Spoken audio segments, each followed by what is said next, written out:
Hi listeners, and thank you for clicking on my channel. Today I'm going to talk about Amanda Seales. Amanda Seales is a 39-year-old media personality. She first became active in the early 90s when she played the role of Katie in a production titled Cop and a Half. She is not new to the industry. However, I don't believe it would be fair to say that she had a successful career in the industry. Her success came later in life. And I say this because during my research, I could tell where her parents tried to put her in the industry in the early 90s, but there wasn't anything really big after that. It's not like she landed a sitcom or became popular in that way, is how I mean it. Her father is African American and her mother is from Grenada. She went to school here in the United States and she acquired a master's degree in African American Studies with the concentration in hip hop from Columbia University. I never knew who Amanda Seales was before the TV show The Real. I used to be a subscriber and a viewer of the show regularly, one of the only shows I really watched. And the dynamic changed on that show, and I actually stopped watching because of her. She is the craziest person in the world, I think. And I mean that lightly. The show no longer was entertaining, and it no longer had a mix of what they used to talk about, including news, social issues, and politics. It became racially biased, and it became a problem for its viewers. Everyone was sick of her. It became very political, and it became like the news that you watch at home. Nobody wants to go home and get depressed or get biased news from an outlet that doesn't have all of the facts. That was the scariest part, that she believed what she said was factual. There were no statistics, there were no studies behind what she said. It was mostly emotions and her own insecurities, her own stereotype, and her own racist remarks and thoughts that are accumulating in her brain. She is not a reasonable individual. I seriously believe that we all need to pray for her. And I mean that in a sincere way, because she gives me the vibe of somebody who suffers from a level of depression and may have suicidal thoughts. And you know, she should not have been in that arena. She should not have been in that platform. And ultimately, one of the TV co-hosts from that show, Tamara, she ended up leaving the show. I have no idea as to why, but I have a feeling that she might have not liked what the show was about or how it was going.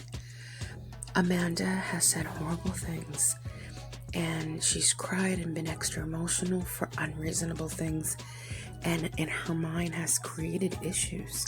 I mean, for instance, listen to this. For the record, I'm tired of seeing shows with a black man and a white woman as a couple. Sick of it.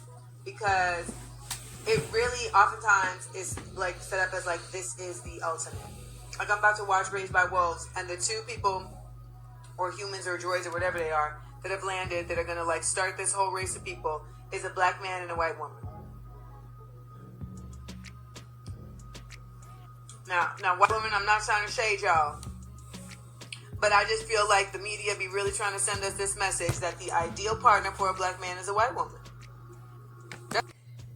I mean, listen to that. She overanalyzes, overthinks, and is so consumed in race issues that she herself is being racist by making comments like this.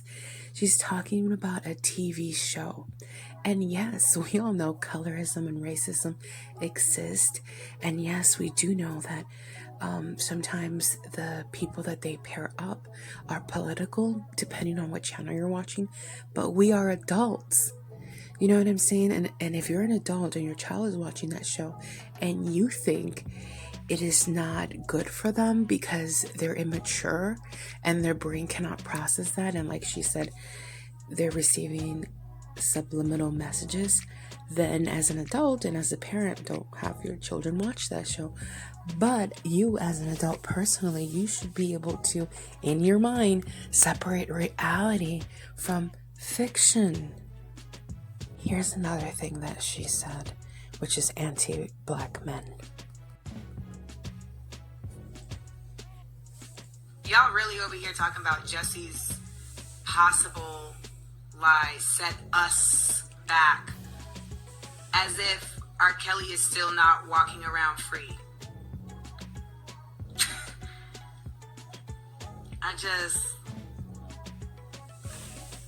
I want to get to a place of understanding of just like, what do y'all really think all this is? You think one actor coming up with a story that if false is problematic, you think that set us back? No. What set us back is the fact that not enough black men came out to vote, and therefore we got this fucking ass president in office.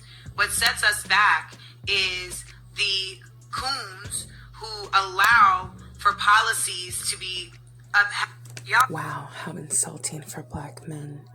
She called them coons, and then she made a comparison between an actor named Jussie Smollett, who faked a hate crime, to R. Kelly, who allegedly committed sex crimes.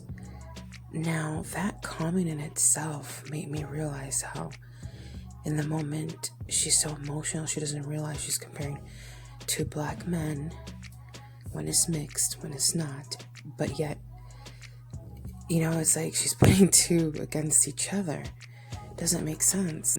And if R. Kelly is still walking around free, that's because of wage privilege. And then she has, again, in another show also, said that she thinks it's okay for what Jussie did. No reasonable person would think that, because a crime is a crime. You can't lie. You can't make up things. Now, going back to what she said about R. Kelly, I don't know if she has issues in the past. She might have been sexually assaulted or molested as a child and or as a young lady, and she has those accumulation issues in her, and she doesn't know how to express them, and she just seems to be extremely angry without proper reason. Now here she is again, and she looks disoriented, she looks unstable, and just listen to what she says. Has made me feel so far from my community.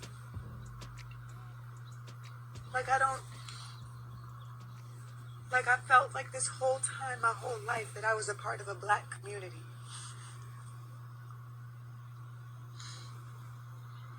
And it doesn't exist the way I think so many of us believe it does.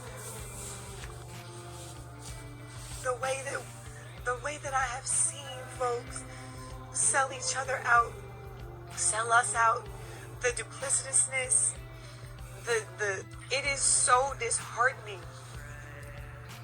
And then you know you try and focus on, okay, but look at all these people who are so rooted in the way that you're rooted. You know, whether it be Angela or, you know, Patrice Cullors or Alicia Garza or Latasha Brown or Mark Lamar Hill, or see blackness in the community in the way that I see it. But when I tell you that the amount of folks that don't is unconscionable to me. And I didn't know.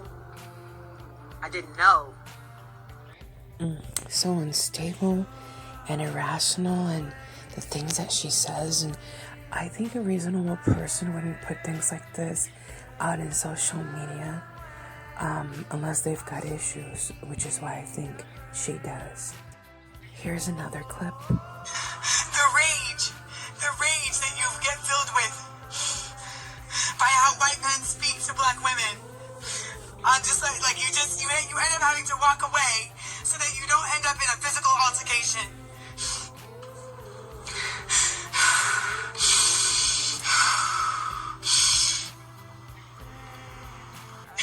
What? Because I don't think so many white people have any idea how fucking on a regular basis they cause this type of breakdown.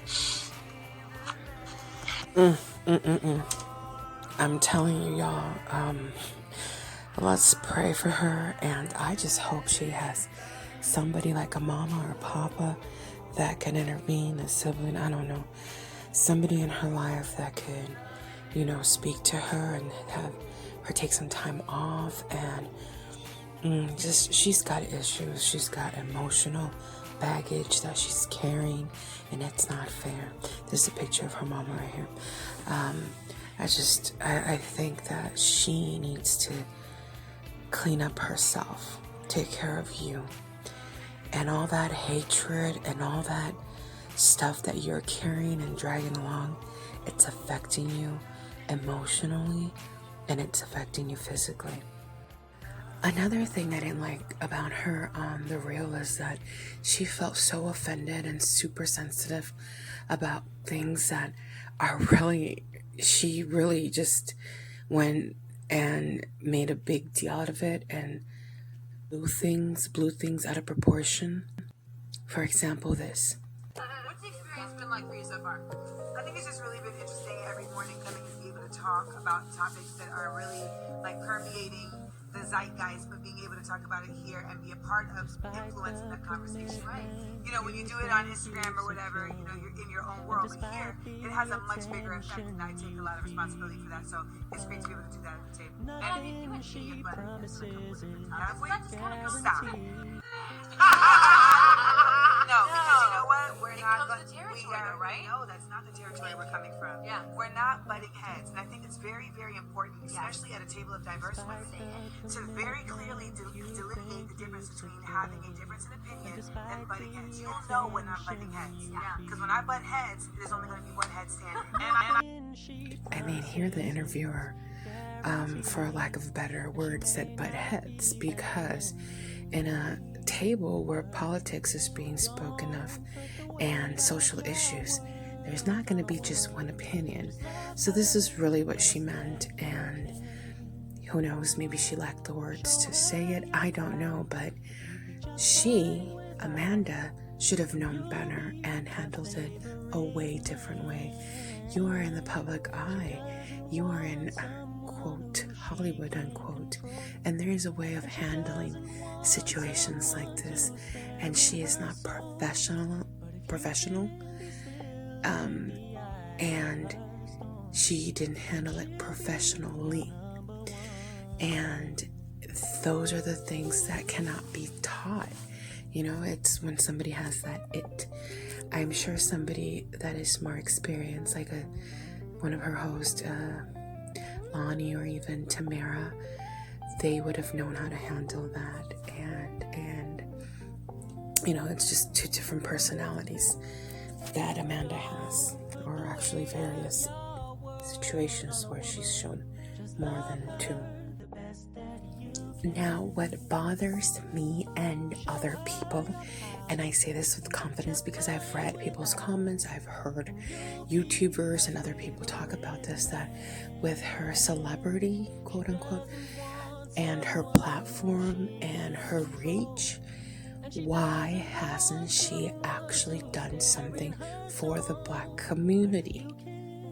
Something viable for the Black community to succeed. Entrepreneurship,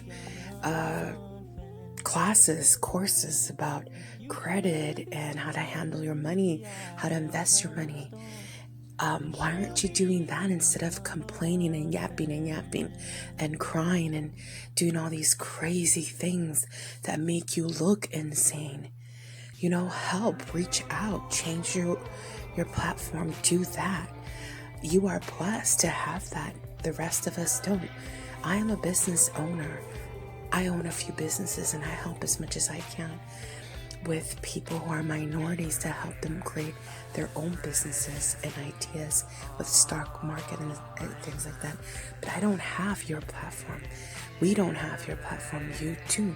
So instead of crying, complaining, being a racist, and showing your true colors of your stereotypes about other people, pick yourself up from the ground and do something.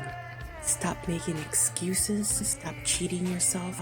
You come off as a light-skinned black girl who made her way trying to look European to all of a sudden hip to this blackness so that you could have a bigger platform and a bigger paycheck because maybe you figured that would give you a little bit more coin. I don't know. I can't tell that it's true, but it looks like that to some people. Anyway, y'all, that's my rant about her. Thank you for watching.